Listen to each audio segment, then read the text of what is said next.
গাছতলার মধ্যে একটি বট গাছের নিচে শিবন ভাই বসে রয়েছে। শিবন ভাই কেমন আছেন? ঈদগাহ মাঠে এসে আপনার কিরকম লাগতেছে? ঈদগাহ মাঠের প্রকৃতি সত্যি বৈচিত্র্যময় অনেক।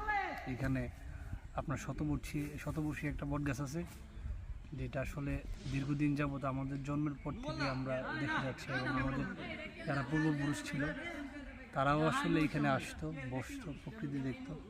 সব মিলিয়ে এই জায়গাটা অসাধারণ এবং অনেক ভালো লাগা কাজ করে এই জায়গায় আসলে। তাছাড়া আমাদের এখানে প্রায় এই যে ঈদগাহ মাঠে ৮-১০ হাজার লোকের জামাত হয় ঈদের নামাজের সময়। তো এটা একটা ঐতিহ্যবাহী স্থান বলা যায়। সর্বোপরি নানা এবং বিভিন্ন জায়গা থেকে মানুষ, বিশেষ করে ঈদের যে উৎসব ওই সময় এখানে বেশি আসে।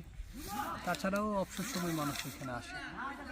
সব মিলিয়ে আসলে ভালো লাগে এই জায়গাটা, একদম নীরব, শুনশান, এবং গাছপালাও এখানে অনেক। এখন আগে ছিল একটা বট গাছ মাত্র, তো এখানে অনেকে উদ্যোগ নিয়ে অনেক গাছ লাগিয়েছে, যার জন্য এই তীব্র রৌদ্রের একটু শান্তি পাওয়ার আশায়ও মানুষ এখানে আসে। তো যাদের মন খারাপ আপনারা এই ঈদগাহ মাঠে আসবেন, আসলে আপনাদের মনও ভালো হয়ে যাবে আশা করি। এই দেখেন এইদিকে কিন্তু ছেলেরা ক্রিকেট খেলতেছে। একটু সিঙ্গেল ভিডিও মনে হয়।